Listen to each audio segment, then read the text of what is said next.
3, 2, 1.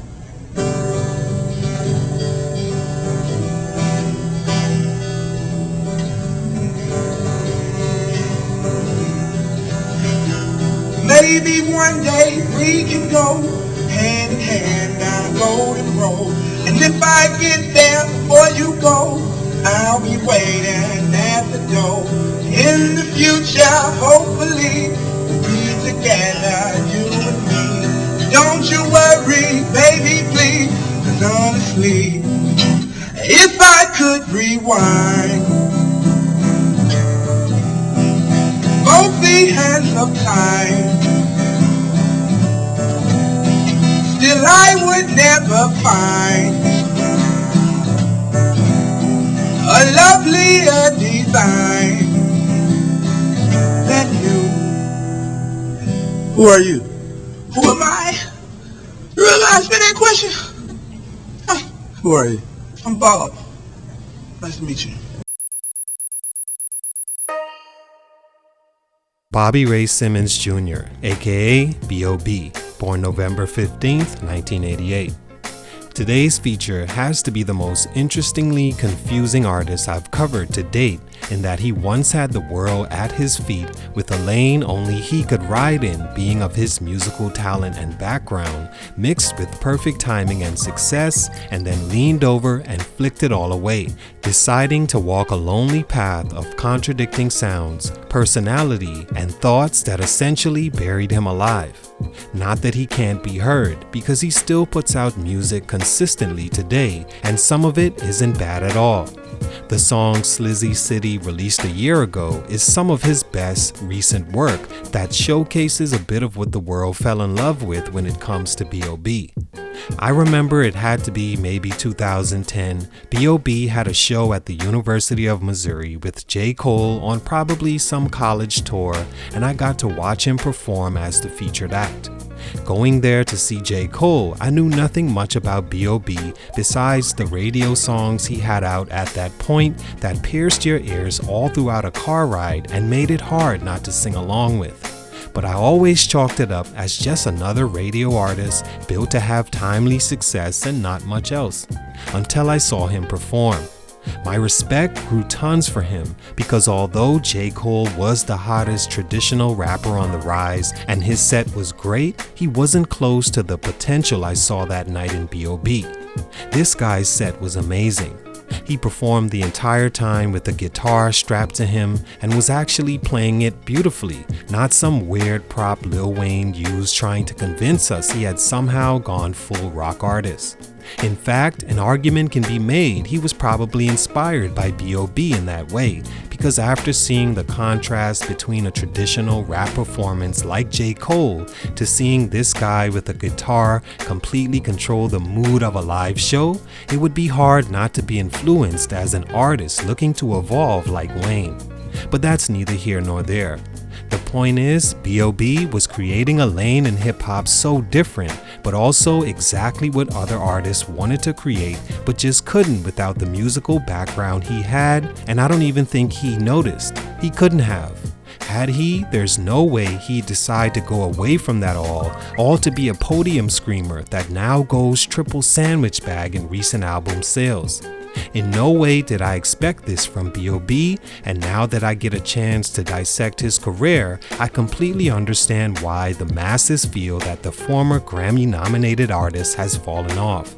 Nowadays, he's known mostly for his woke theories on life, diss track to popular scientists, and confusing messages that sway from the drugged-up individual looking to free himself from reality, the southern street guy with hood ties, to the ladies' man with advanced sexual addiction.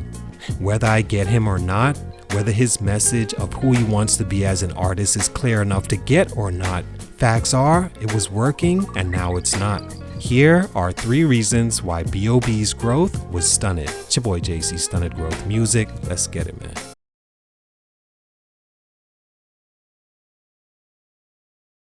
B.O.B, or Bobby Ray as he's also referred to, was born in Winston-Salem, North Carolina, but grew up on the east side of Atlanta, Georgia in the in-town suburb of Decatur. He was always interested in creating music and becoming a signed music artist. He knew since the 6th grade that was the career path he needed to take, but convincing his parents was challenging. A part of swaying them was his obvious talent for playing instruments, mainly the trumpet and keyboard, so well that they allowed it, seeing how passionate he was with it, and that it was like therapy that kept him out of trouble. He was also producing beats and sold his first official industry beat at 15 years old. After being paid for it, B.O.B said that the money was quickly blown on the lifestyle of a rapper.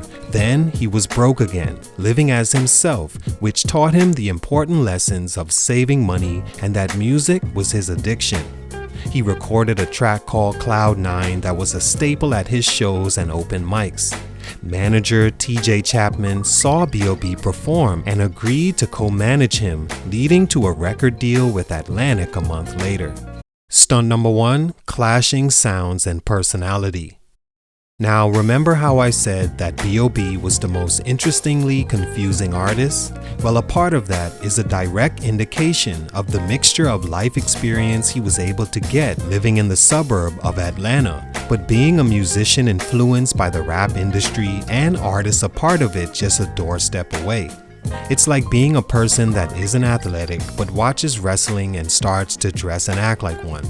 Not that for B.O.B things were an act, but because the vast opportunity to see different perspectives in his music hub Atlanta upbringing in a time the South and specifically Atlanta was on top of the rap game. You could see why a kid with real musical instrument background could want to make music similar to the sounds of the times and around him. One day he's the guitar playing pop/rock star, the next he's the highest in the room smoking whatever, doing whatever drug. The next he's motivational and inspirationally speaking about the dreamer down on his luck looking to the sky for a catfish shooting star to save him. Whether he was B.O.B the rapper, inspired and indulging in the lifestyle of a rap star, or Bobby Ray the rock star larger than life with chart-topping radio songs, it didn't always blend well over time. It worked at first when you see him with the guitar and he's full-on pop rap/rock, but then you heard him speak and you see his personality that's similar to what the other rappers are doing. He became a XXL freshman in 2009 and began crafting his debut album. It dropped in 2010 and to this day was probably the most well put together industry album of that time you could find outside Lupe's Lasers. Songs like Don't Let Me Fall, Nothing on You, and Airplanes couldn't be better radio-friendly rap songs that fit who I think B.O.B should have stayed perfectly. Lupe couldn't strap the guitar to his back. Wayne tried, but nah. T.I., 50 Cent, Jay-Z, none had that pocket B.O.B had where he could mix perfectly in pop, rock, or rap as accepting as the culture is. The album went double platinum, followed by a follow-up radio attempt, the Platinum Strange Clouds. With these two, B.O.B was on fire. And then he just outs his flame, deciding to go more street on album 3, and that alienated most his entire core fan base. Stunt number 2, the voice of the Flat Earthers. So the Flat Earth theory, and what I do understand about opinion in general, is that once yours is not popular, you're treated like an infected part of the body in need of amputation should it get worse, or should I say, if you continue talking. In this world, once you become the focus of elimination for whatever reason, there's no bouncing back from that, especially in the age everyone has a voice. Perfectly viewed in cancel culture. B.O.B was essentially one of the first victims of cancel culture, all because of the views he began to share after album 3. Most famously in 2016, stating that he thinks the earth is flat. He went on a string of early year tweets now deleted, pushing his flat earth position and encouraging anyone that didn't believe or was offended by his beliefs to simply unfollow him. Careful what you wish for, because it's exactly what they ended up doing.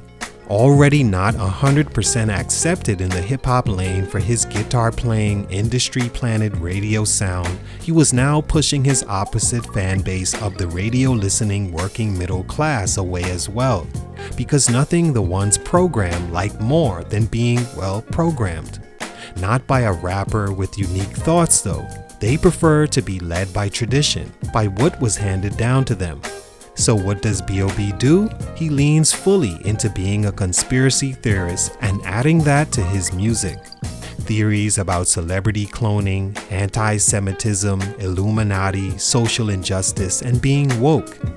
This was the destruction of B.O.B's career, because now you have moved from the masses loving you to alienating them all from every angle except the market that believes the same thing you do, which is a very small market compared to the 85% that pay for albums. That's cool, he wants to be himself and voice what he thinks, just he couldn't control that people started to walk away from the stage. Stunt number 3, there's no coming back. At this point, listening to B.O.B's music, I don't know what to think. He's so far from what I once witnessed that I do start to think maybe celebrity cloning is real and maybe he was actually one of its victims. His music now in content is the same as what everyone else is talking about, which is money, sex, cars, clothes, fame, unattached love, and drugs. Lots of marijuana. That or he's screaming from his podium again, and it confuses me an artist could be that out of touch with his own path to success. But now no one's really listening. His core is, and that's great. He releases music still, and every so often he does YouTube numbers, but him seeing the success he once did probably won't happen again. Because he has no real targeted direction musically, and because he's overbearingly woke at times, his last 3 albums flopped tremendously and his songs failed to crack 10K views consistently. All in all, where's B.O.B going musically? I have no idea. I do know he fumbled the bag and his rap career because of these reasons. Great potential as an artist, poor execution. It's your boy J.C. Stunted Growth Music, and I'm out.